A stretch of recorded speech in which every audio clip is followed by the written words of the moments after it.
내 모든 것, 내 영혼의 모든 것, 어둠을 밝히는 이 세상의 참된 빛, 영광을 돌리리 어린 양 주 예수, 오직 주님만이 나의 구원자. 영광을 돌리리 어린 양 주 예수, 오직 주님만이 나의 구원자. 오직 주님만이 나의 구원자. 오직 주님만이 나의 구원자.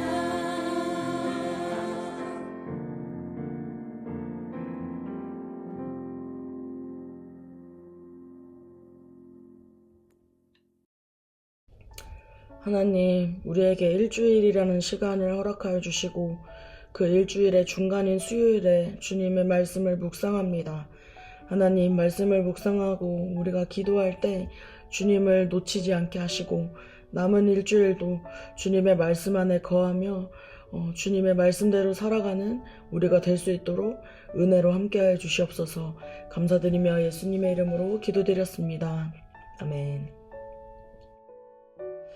네, 여러분, 2025년이 되고 순이 바뀌면서 새롭게 순모임을 시작한 지 2달이 지나고 있습니다. 다들 순에 적응은 좀 하셨나요? 함께 말씀을 나누고 기도하지만 속 깊은 이야기까지 나누기에는 어색한 순간들이 여전히 있을 줄로 압니다. 우리가 당분간 관계라는 주제로 AS 기도회를 나눌 텐데 이 시간들을 통해서 우리의 관계를 돌아보고 공동체를 세우는 귀한 시간이 되기를 소망합니다. 오늘 본문은 요한복음 4장 7절에서 26절인데 7절에서 10절까지만 읽겠습니다. 한 사마리아 여자가 물을 기르러 나왔다. 예수께서 그 여자에게 마실 물을 좀 달라고 말씀하셨다. 제자들은 먹을 것을 사러 동네에 들어가서 그 자리에 없었다. 사마리아 여자가 예수께 말하였다. 선생님은 유대 사람인데 어떻게 사마리아 여자인 나에게 물을 달라고 하십니까? 유대 사람은 사마리아 사람과 상종하지 않았기 때문이다. 예수께서 그 여자에게 대답하셨다. 내가 하나님의 선물을 알고 또 너에게 물을 달라는 사람이 누구인지를 알았다라면 도리어 내가 그에게 청하였을 것이고 그는 너에게 생수를 주었을 것이다. 아멘. 한 노인이 있었습니다. 그는 조용한 마을에 혼자 살면서 이웃들과 거의 대화를 하지 않았습니다. 사람들은 그 노인이 무뚝뚝하고 까다로운 사람이라고 생각을 했죠. 그런데 하루는 그 노인이 키우던 강아지가 집을 나가서 길을 잃고 말았습니다. 노인은 온 동네를 돌아다니면서 강아지를 찾았지만 결국엔 찾지를 못하고 잃어버렸어요. 그러던 중에 옆집에 사는 소년이 강아지를 발견하고 그 노인에게 강아지를 데려다 주었습니다. 노인은 처음에는 그냥 고맙다는 짧은 인사로 끝냈지만 며칠 후에 다시 그 소년에게 찾아가서 말을 걸었어요. 혹시 집에 오렌지 주스가 있니? 나 요즘 감기에 걸려서 목이 조금 아프네. 나에게 오렌지 주스를 좀 줄 수 있겠어? 라고 이렇게 말을 걸었습니다. 그래서 소년은 그 주방에서 오렌지 주스를 꺼내서 가져다 주었고 그날 이후부터 두 사람은 조금씩 대화가 오고 가기 시작을 했습니다. 어느 날 노인이 그 소년에게 말했어요. 내가 이렇게 다른 사람과 이야기를 하는 것이 참 오랜만이구나. 나는 원래 혼자가 편하다고 생각을 했지만 사실은 혼자가 편한 게 아니었어. 사실은 그냥 마음을 여는 방법을 몰랐던 것 같아 라고 말이죠. 사람들은 종종 이렇게 생각합니다. 나는 혼자가 편해. 굳이 마음을 열 필요가 있을까? 괜히 마음을 줬다가 상처받기 싫어. 이런 마음들을 누구나 가져보았을 것입니다.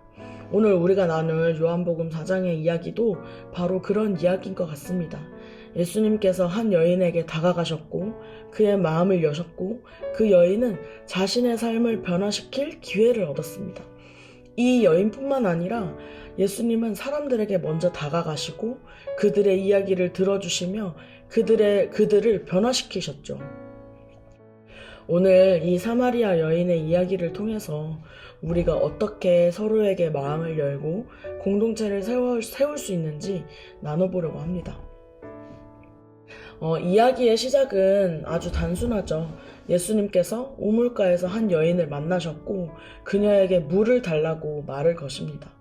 예수님은 단순히 말을 거셨다고 기록되어 있지만 당시 문화 속에서 이 장면은 매우 파격적인 모습이었습니다. 첫째는 유대인 남자가 사마리아 여인과 대화를 나누는 것은 상상하기도 어려운 일이었습니다. 유대인들은 사마리아인들을 철저히 멸시했고 상종조차 하지 않았기 때문이죠. 둘째는 예수님은 이 여인이 사회적으로 소외된 존재라는 것을 알고 계셨습니다. 당시 여성들은 이른 아침이나 늦은 오후에 덥지 않은 시간에 다른 사람들과 함께 우물을 나왔지만 이 여인은 가장 더운 점심시간 정오에 혼자 우물을 기르러 나왔죠. 다른 사람들과 어울리지 못하는 그런 아픔이 있었던 게 아닐까 싶습니다. 이 장면을 한번 상상해 봅시다. 예수님은 갈릴리로 가시는 길이었고 시간은 뜨거운 점심시간이었습니다. 갈릴리로 가던 길 중에 뜨거운 더위에 지치셔서 우물가에 앉아 쉬고 계셨던 것이죠. 그때 사마리아 여인도 물을 뜨러 온 것입니다. 아마 사마리아 여인은 예수님을 보고도 인사조차 하지 않았을 거예요. 왜냐하면 유대인인 거를 한눈에 알아봤으니까요. 괜히 말 걸었다가 욕을 먹을 게 뻔했기 때문에 굳이 아는 척 할 필요도 없고 인사도 할 필요도 없고 그냥 조용히 물만 뜨고 가려고 했을 것입니다. 그리고 더더군다나 사마리아 여인은 스스로도 사회적 문제인이라고 여겼기 때문에 누군가의 눈에 띄는 것도 불편했을 거예요. 이제 그런 사마리아 여인에게 예수님이 먼저 말을 걸어오시고 대화가 시작되면서 사마리아 여인의 인생이 바뀝니다. 저는 이 사마리아 여인의 이야기의 시작을 계속 묵상하면서 첫 번째로 우리들의 관계도 먼저라는 단어로 시작된다고 생각합니다. 우리가 새로운 순을 만나면서 대부분은 순장님이 먼저 말을 걸어주기를 기다렸을 것입니다. 순장님이 먼저 연락 주기를 기다렸을 것이고 다른 어떤 순원이 먼저 아는 척 해주기를 바랬을 거예요. 그런 것처럼 모든 관계에는 먼저 다가가는 사람으로 시작이 됩니다. 예수님도 먼저 다가가는 사람 중에 한 명이셨고요. 하지만 예수님은 단순히 말을 거는 것으로 그치지 않으셨습니다.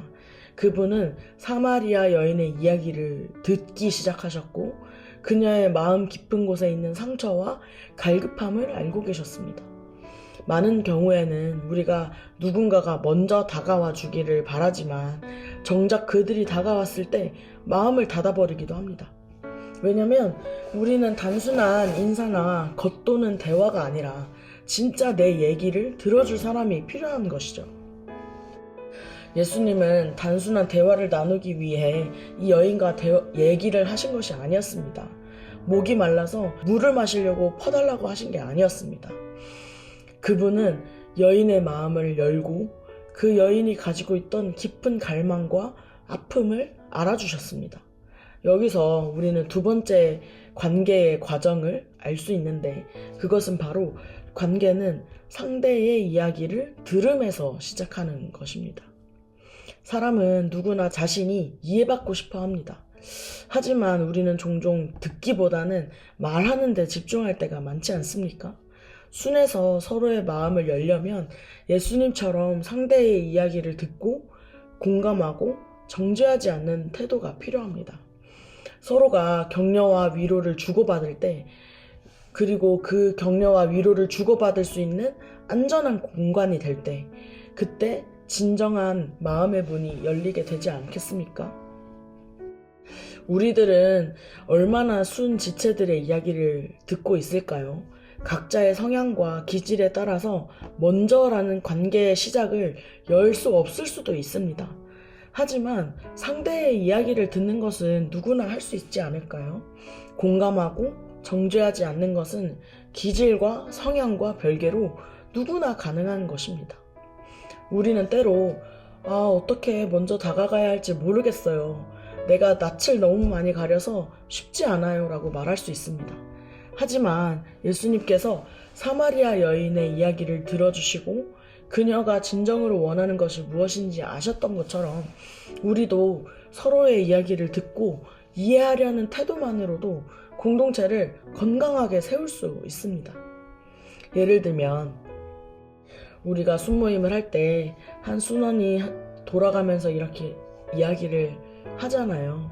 그럴 때 휴대폰을 잠깐 넣어두고 눈을 맞추면서 그 이야기를 들어준다든지 아니면 상대방의 말을 끊지 않고 끝까지 들어준다든지 아니면 한 순원이 어떤 본인의 나눔을 했을 때 조언을 해주기보다 그랬구나, 힘들었겠구나, 우리가 그 문제를 놓고 함께 기도할게 라는 말로 공감의 반응을 하는 이러한 작은 움직임들이 모이면 우리 수는 서로를 격려하고 위로하는 안전한 공동체가 될 수 있을 거라 믿습니다. 그러면 왜 우리는 굳이 순에서 마음을 열어야 할까요? 마음을 여는 것이 왜 관계에서 중요할까요? 그것은 우리가 공동체로 부름받았기 때문입니다. 우리가 지금 묵상하고 있는 사도행전에 공동체의 모습이 잘 나와 있죠. 바로 초대교회의 모습입니다. 그 사도행전 2장 44절에서 47절을 간추려 보면은 초대교회 성도들은 함께 예배하고 함께 음식을 나누고 함께 삶을 공유했습니다. 이 공동체 안에서 그들은 위로를 얻고 믿음이 성장하고 하나님 나라를 경험했습니다. 그 사도행전 2장 44절에서 47절을 간추려서 한번 제가 읽어보겠습니다. 믿는 사람이 다 함께 있어 모든 물건을 서로 통용하고 날마다 마음을 같이하여 성전에 모이기를 힘쓰고 집에서 떡을 떼며 기쁨과 순전한 마음으로 음식을 먹고 하나님을 찬미하며. 우리가 순에서 마음을 열고 서로의 삶을 나누는 이유는 단순히 인간적인 친밀함 때문이 아닙니다. 그것은 우리가 하나님의 가족이기 때문에 우리의 마음을 열고 서로의 삶을 나눌 수 있는 것입니다. 교회는 건물이 아니라고 하죠. 함께 믿음을 걸어가는 사람들의 모임입니다. 우리가 마음을 닫고 서로를 모른 척 한다면 이 공동체는 형식적인 모임으로 남을 것입니다. 하지만 우리가 마음을 열고 함께 기도하고 서로의 짐을 나눌 때 우리의 수는, 우리의 소그룹은, 우리의 모임은 작은 영적인 가정이 되고 우리는 그 안에서 하나님의 사랑을 경험하게 될 것입니다. 저도 마음을 쉽게 열지 않는다는 평가를 참 많이 받았습니다. 처음에 이야기했던 그 노인처럼 마음을 표현하는 방법을 잘 몰랐던 걸 수도 있겠지만 또 한편으로는 굳이 마음을 열어야 하는지 모르는 사람에게 내 이야기를 구구절절 해야 하는지에 대한 이해 안 됨이 늘 있었죠. 그러던 중에 제가 케냐에서 그 생판 모르는 5명의 팀원들과 2주간의 시간을 보내야 하는 프로그램이 있었습니다. 저는 그 프로그램에 당연히 가지 않으려고 했고 저를 보내시는 목사님에게도 가지 않겠다고 떼를 썼습니다. 하지만 결국 참여하게 되었고 준비 기간까지 합치면 약 1달 정도 되는 시간 동안 팀원들의 이름과 얼굴을 익히면서 함께 프로그램을 준비하면서 그 발걸음을 맞춰가야만 했습니다. 그 프로그램 자체가 쉬운 여정이 아니었거든요.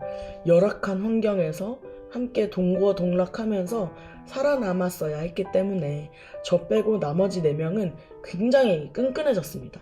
약간 전우회라고나 할까요?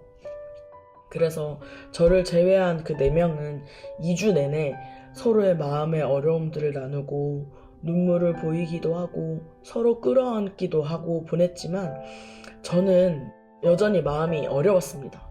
내가 익숙하고 편한 사람들이 있는 홈타운으로 빨리 돌아가고 싶었고 빨리 이 프로그램이 끝나기를 기다렸죠. 그러면서 제 안에는 마음을 열지 않겠다는 그런 고집스러운 마음이 커지기 시작했습니다.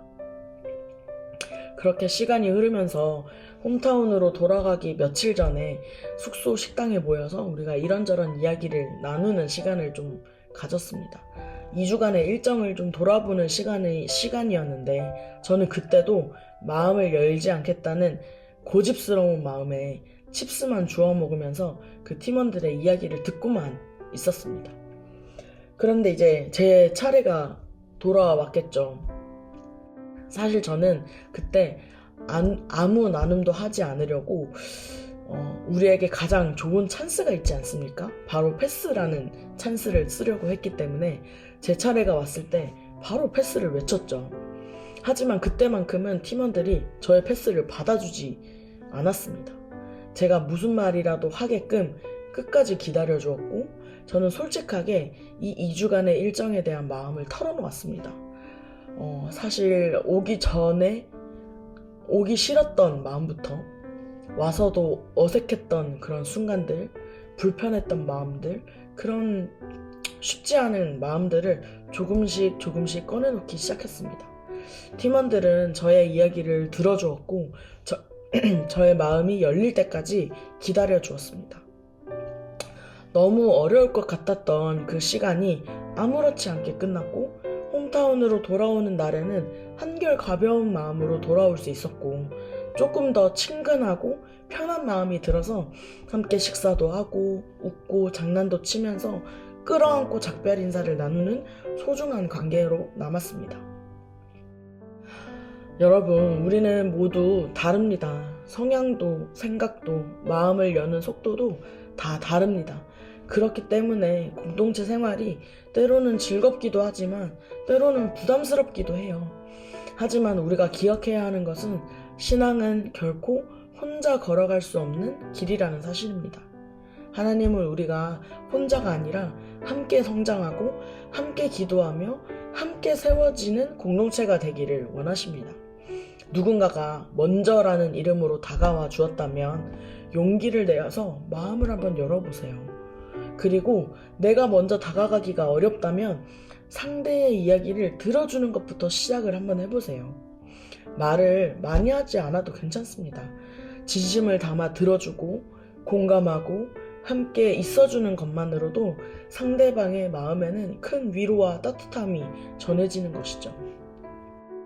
그렇게 우리는 조금씩 우리의 마음을 열면서 예수님이 원하시는 공동체를 우리가 함께 세워가 봤으면 좋겠습니다. 우리의 시작된 이 2025년의 순이 단순한 사교 모임, 사교 집단의 모임이 아니라 서로를 세워가고 서로를 격려하고 서로의 마음을 알아주고 서로의 기도 제목을 가지고 함께 기도해주는 진짜 공동체가 되기를 소망합니다. 우리가 함께 두 가지를 놓고 기도했으면 좋겠는데, 먼저 기도할 때 하나님, 우리를 혼자가 아니라 공동체로 부르시고 함께 신앙을 성장하게 하심에 감사합니다. 우리의 마음이 닫혀있을 때 먼저 다가오셔서 말씀해 주셨던 예수님처럼 우리도 서로에게 먼저 다가가고 서로의 이야기에 귀 기울이며 사랑할 수 있도록 도와주십시오. 순이 단순한 모임이 아니라 서로의 짐을 나누고 격려하며 세워주는 따뜻한 공동체가 되게 하시고 우리의 말과 태도를 통해 서로를 살리는 은혜를 각자의 관계와 순에 부어달라고 우리 함께 기도하며 나아가겠습니다.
다시 한번 기도할 때 혹시 상처받을까 두려워서 마음을 닫고 관계를 맺는 것이 어렵게 느껴지는 분들이 계십니까? 우리가 그 마음을 놓고 기도합시다. 주님, 우리의 연약함과 두려움을 아시는 주님께서 먼저 우리에게 다가와 주셨듯이 우리도 용기를 내어 마음을 열 수 있도록 도와주십시오. 마음을 열지 못하는 어려움이 있다면 주님께서 그 부분을 어루만져 주시고 좋은 동력자들과 지체들을 붙여주셔서 마음의 자유함을 허락하시고 나눔의 기쁨, 함께하는 즐거움을 알게 해달라고 함께 기도하겠습니다.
우리 마지막으로 ICC 환우들을 위해서 기도합시다.